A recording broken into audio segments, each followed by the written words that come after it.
Les taureaux, bienvenue à vous sur ma chaîne. Je suis ravi de vous retrouver pour votre guidance mensuelle.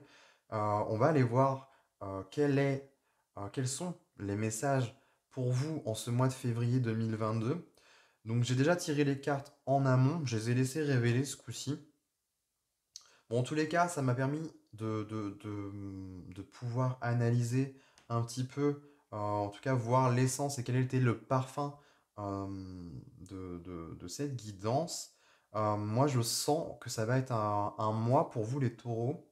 C'est équilibré parce que vous avez tous les éléments. Ouais, vous avez tous les éléments dans votre tirage. Et je pense que ça va nous renvoyer plus sur une idée de posture, en fait, une idée de prendre sa place. Il y a quelque chose comme ça. Peut-être de s'imposer, de poser certaines limites aussi. Donc ça, j'y viendrai plus en détail et plus en profondeur juste après. Mais pour terminer un peu cette introduction, voilà, je tenais à rappeler que cette guidance est valable pour tous les signes solaires, ascendants et lunaires.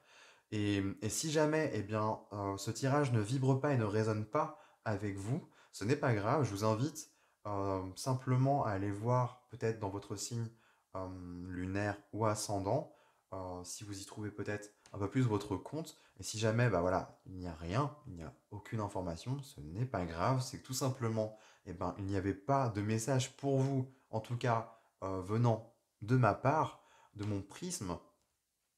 Eh bien, dans ces cas-là, je vous invite à aller tout simplement voir des personnes, des collègues, des confrères et consoeurs avec qui, voilà, leurs énergies vibreront peut-être, euh, comment dire, ou voilà, où leurs messages seront plus en accord avec ce que vous êtes et ce que vous traversez en ce moment même. Voilà les taureaux. Comme ça, c'est dit. J'en ai fini pour la petite introduction. Eh bien, on va aller voir ça tout de suite. Alors, vous commencez déjà d'entrée de jeu les taureaux avec un 10 de denier. 10 de denier, c'est pas mal. Parce que déjà, on est sur votre énergie de terre. Le taureau est un signe de terre. Le 10 de denier nous renvoie, avec l'éléphant sur cette carte, ça nous renvoie à une notion de prospérité. Alors oui, mais le 10 de denier, moi j'y vois beaucoup un peu comme un arbre qui a poussé, un vieil arbre, un vieux chêne, ou un vieil arbre voilà, qui a plein de fruits en fait en sa possession. Ça, maintenant je le vois comme tel et c'est assez intéressant de le voir comme ça parce que cette carte nous parle d'héritage, de legs en fait. Et dans cette vision de l'arbre qui est vieux en fait, qui a eu le temps de mûrir, de grandir, de mettre voilà je vais pas y arriver avec ma métaphore, mais c'est pas grave. Bref, imaginez un arbre, un vieil arbre qui a poussé, qui a mûri et qui du coup a plein de fruits en sa possession. Le 10 de denier, c'est un peu ça. C'est cette idée d'avoir construit, d'avoir bâti dans sa vie, d'en être arrivé à une certaine apothéose, à une certaine abondance aussi. On est quand même, ça peut symboliser une carte de richesse. Alors elle nous renvoie directement à quelque chose de matériel, donc euh, des biens immobiliers, ça peut être dans l'immobilier, oui, dans des biens physiques, ou ça peut être aussi des biens, euh, ça peut être aussi de l'ordre du financier, en fait, de vos finances, l'état de vos finances, tout simplement. Le 10 de denier nous parle, voilà, de richesse, nous renvoie un peu à tout ça. C'est pour ça que j'aime... je vais pas vous lâcher avec mon image d'art, mais en fait, cette carte, c'est juste que je la redécouvre un peu de cette manière-là et je trouve intéressant de l'aborder comme telle. Bon, c'est intéressant, mais au-delà de ça, le fond, c'est aussi, alors, c'est aussi une carte de transgénérationnel. Ça nous parle de famille, ça nous renvoie à nos racines, en fait. C'est aussi pour ça que je parle de l'arbre, c'est qu'il y a l'idée de racines et de puiser, en fait, pour grandir, pour mûrir et en récolter ensuite les fruits. C'est vraiment dans cet ordre-là, dans cette idée-là. Et avec un 10, on arrive quand même au bout, c'est la fin. Euh, Au-delà de dire que c'est la fin, on pourrait plutôt dire que c'est l'apothéose, c'est l'abondance, c'est la richesse, voilà, on est quand même sur quelque chose de bon là, d'entrée de jeu. Donc c'est plutôt pas mal les taureaux, c'est intéressant. Moi je pense que ça va surtout me parler de famille, d'une idée de legs et de transmission. Je vais y venir. On a un 8 de bâton qui suit. Le 8 de bâton nous renvoie à de la fluidité, à de la rapidité. Le 8 de bâton nous parle toujours de mouvement, des choses qui sont en mouvement. Là, c'est représenté aussi par des papiers. Ça peut être aussi de la communication, des messages. C'est aussi peut-être de la communication rapide, quelque chose de, je sais pas, des textos ou des mails, enfin, des échanges, en tout cas, qui sont fluides, qui sont rapides. Il y a cette notion-là, peut-être en lien avec un héritage, tout simplement, ou des finances, euh, ou la famille, tout simplement. On est quand même là-dedans, les taureaux pour vous, en ce mois de février. On a la mort qui suit juste après. La mort ici nous renvoie toujours dans le tarot, dans une idée, faut y voir plutôt le papillon, c'est plus intéressant, c'est ça, c'est une idée de métamorphose. On meurt, on laisse derrière soi certaines choses, certaines parties de nous, ou certaines choses dans notre vie, des personnes, des lieux, des situations, je sais pas, peu importe. Euh, mais voilà, c'est toujours pour une idée. Ah, tiens, j'ai postillonné sur ma carte.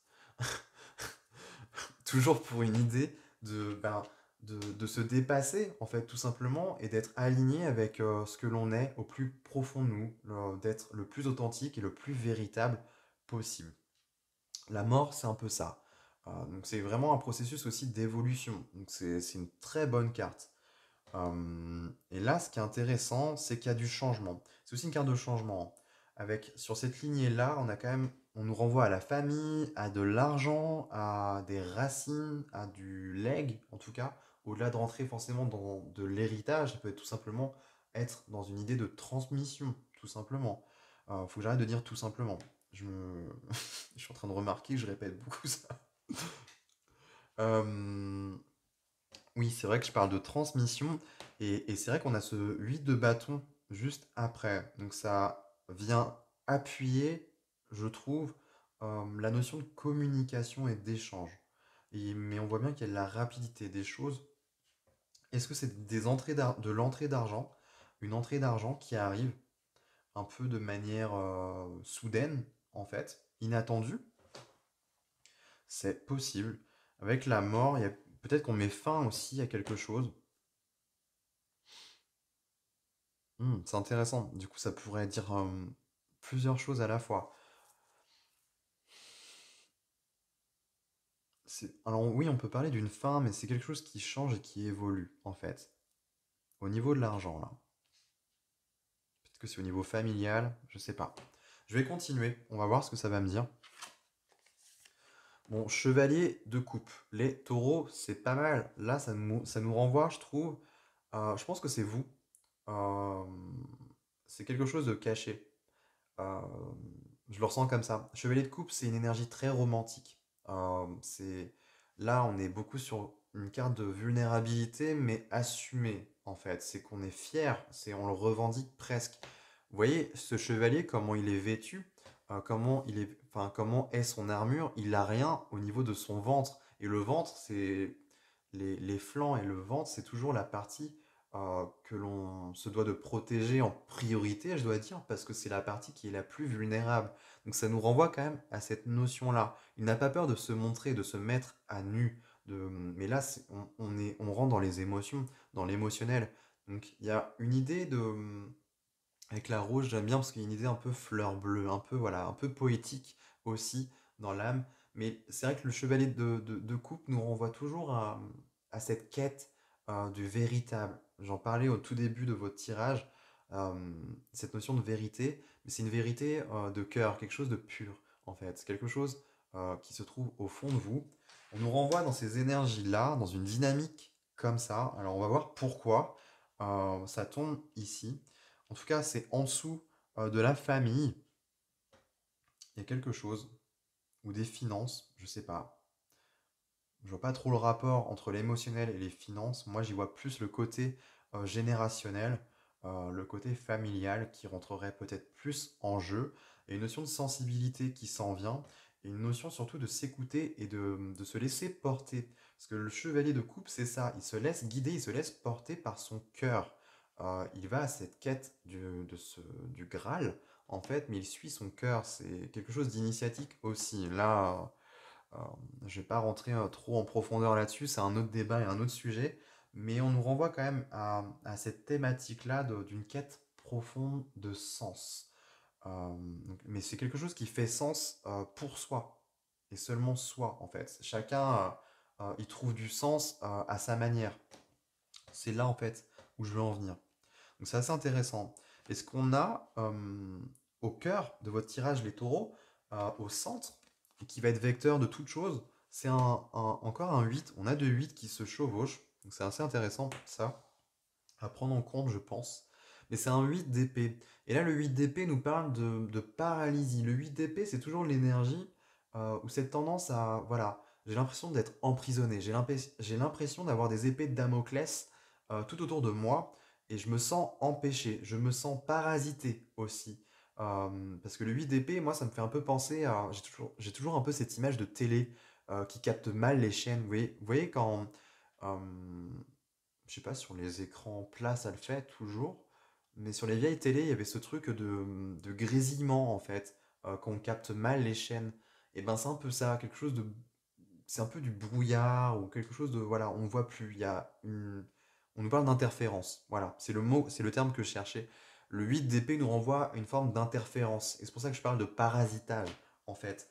Donc, est-ce que c'est quelqu'un de la famille qui vient parasiter du coup, parce que les épées nous renvoient à du mental. Donc ça, c'est vous, c'est ce qui se passe en vous, les taureaux. Est-ce que du coup, ça vient pas créer de la confusion euh, comment dire?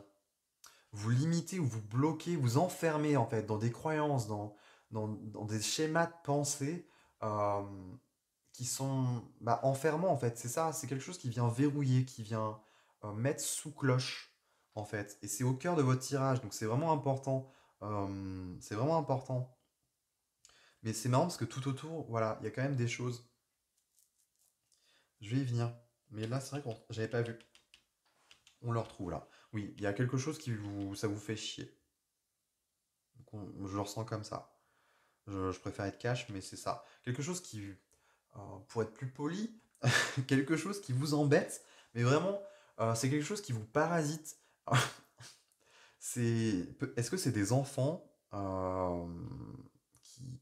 qui vous embêtent un peu sur des questions d'argent, peut-être? Je sais pas. Une question d'héritage. Parce que c'est vrai que dans toutes les familles, c'est un peu. Ça se passe rarement très bien. Il y a toujours des conflits ou des choses qui. Voilà, il y a toujours je sais pas, quelqu'un qui vient un peu remuer le couteau dans la plaie ou qui vient foutre la merde. Enfin, vraiment, c'est ça, hein. Et là, il y a un peu ça. Et il y a un peu, je trouve, comme je disais au tout début, je pressentais qu'il y a une idée de mettre des limites ou des barrières. Voilà, ça c'est ma place, c'est tac. C'est moi qui décide, c'est moi qui fais comme je l'entends et comme je le veux, en fait. Il y a une notion de pouvoir, là, avec l'empereur, au dos de deck. C'est le clin d'œil pour moi. C'est un petit clin d'œil. Donc ça c'est intéressant, ça permet d'orienter le tirage et de comprendre un peu mieux. Et je pense que c'est un petit conseil pour vous les taureaux. C'est une notion de peut-être pas se laisser faire. Il y a une idée de limite. L'empereur c'est le numéro 4 et le 4 nous renvoie toujours à une certaine structure. Ça tombe bien parce que le taureau, vous êtes un signe quand même de très... qui est à l'aise avec tout ce côté matériel, financier, le boulot. Euh, c'est cliché, je sais, mais votre signe vous renvoie à quelque chose de très concret en fait, de très factuel. Voilà, on est très terre à terre. Voilà, c'est l'expression que je cherchais. On vous renvoie, voilà, vous êtes un signe. Tous les taureaux ne sont pas régis que par ces idées-là, mais de manière générale, c'est ça. Le taureau a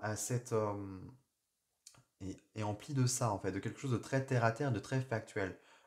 J'ai besoin de manger, il me faut ça. Voilà, pour manger, il faut que j'aille, je sais pas, semer quelques graines, il faut que j'aille labourer mon terrain, il faut que je. C'est très, j'ai pas trop, j'ai pas le terme qui me vient. Je crois qu'il y a un terme pour ça, mais je sais pas. Il y a en fait, c'est par là en fait où je veux en venir, c'est qu'il y a la notion de bien gérer aussi. je pense que je vais m'égarer là, mais c'est juste pour étayer un peu mes propos. S'il y a la notion de bien, il y a une bonne gestion. Voilà. Voilà, je crois que c'est le mot que je cherche. Il y a une notion de bonne gestion. C'est très concret, c'est très factuel, c'est tac tac tac, c'est comme ça et bam, pas autrement. Et au final, ça marche, tout se dégoupille, eh bien assez bien. Et là, on voit bien qu'il y a quelque chose qui, non, ça se dégoupille pas bien là. Il y a du parasitage, il y a des choses qui viennent interférer. Le 3 de denier nous renvoie encore eh bien, à la matière. Moi, ça me renvoie à des projets, à une élévation dans la matière, et généralement, c'est la carte du travail. C'est aussi une carte de cohésion, hein, le 3 de denier.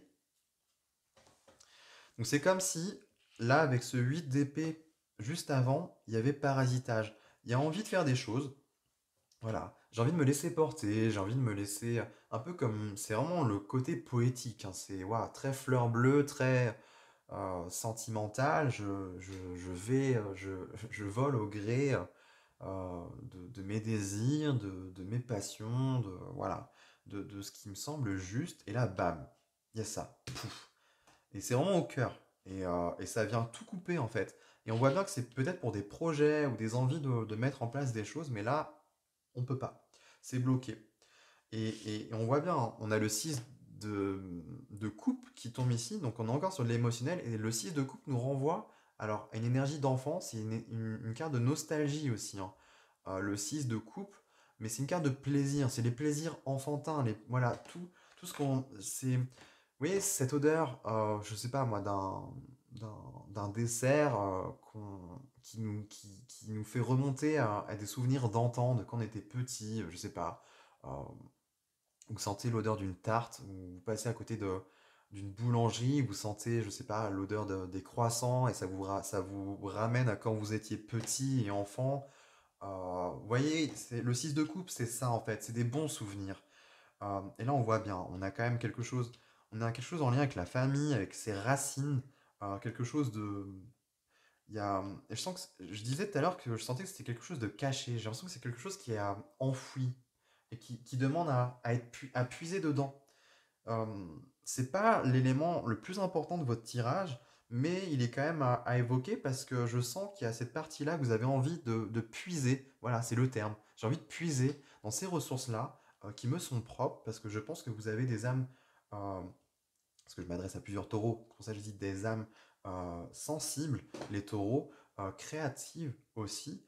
Et il y a besoin aussi de faire remonter des énergies d'enfant, quelque chose de pur, quelque chose de sincère. Mais encore une fois, il y a blocage.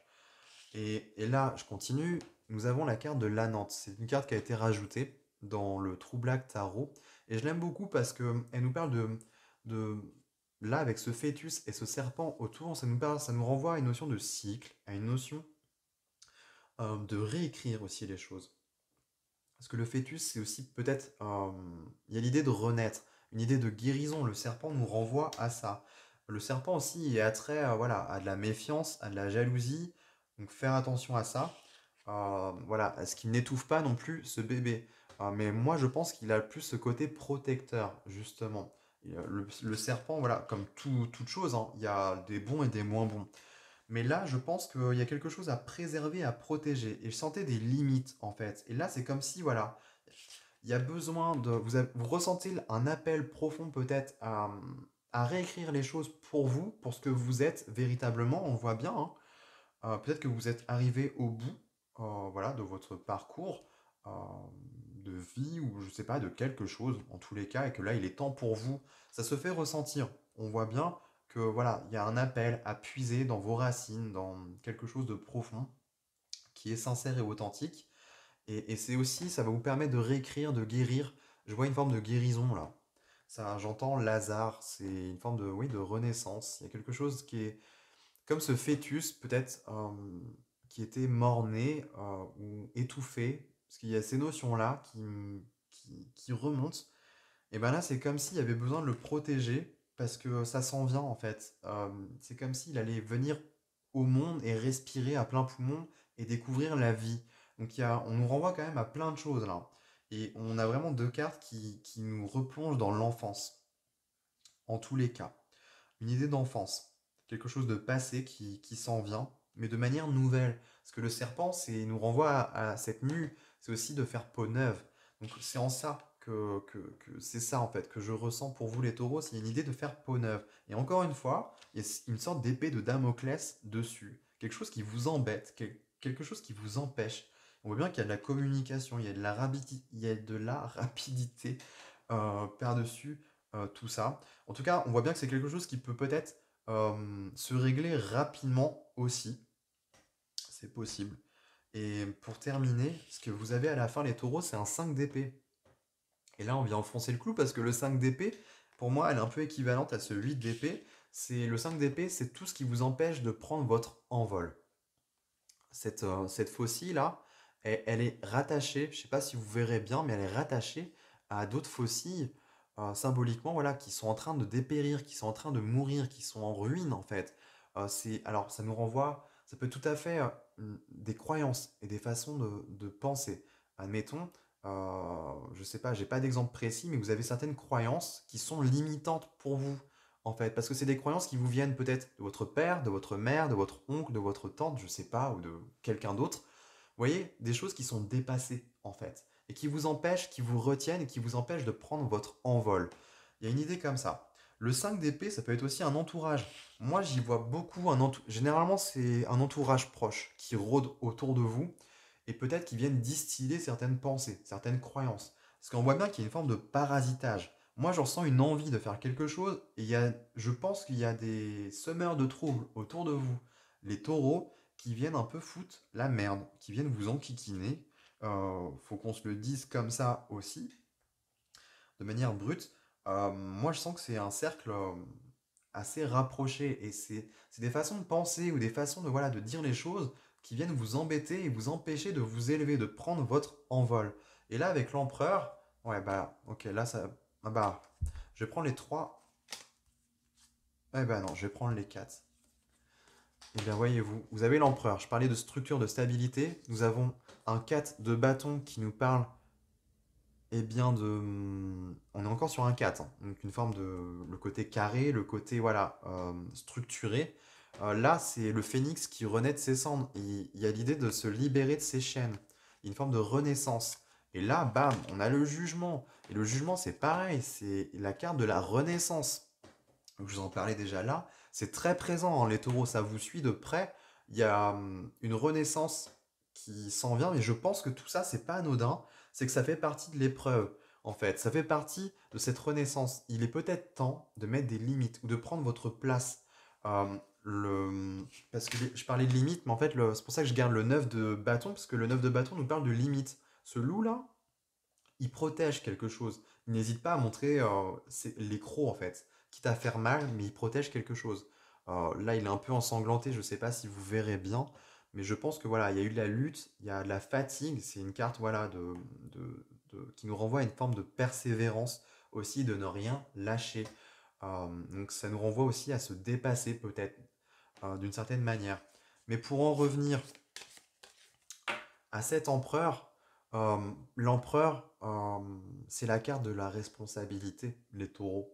Est-ce qu'il n'y aurait pas des responsabilités que vous avez mises de côté et qui vous reviennent en fait et qui viennent vous enquiquiner et que là, il est peut-être temps, je sais pas, de taper du poing et juste de dire merde parce que voilà, ça suffit. En fait, ça vient, vous voyez, ça vient totalement s'immiscer dans votre noyau, dans votre cercle intime. Il y a quelque chose comme ça, en fait. Et là, c'est pas bon. Il y a besoin de mettre des limites saines, tout simplement. Donc, je vais m'arrêter là-dessus, les taureaux. Je pense que j'ai fait à peu près le tour. J'espère en tout cas que ça vous aura parlé et que ça vous aura un peu aiguillé ou orienté ou juste conforté dans ce que vous traversez et ce que vous vivez en cette période là de fin janvier et début février. En tout cas, ou quand voilà, vous visionnerez euh, cette guidance.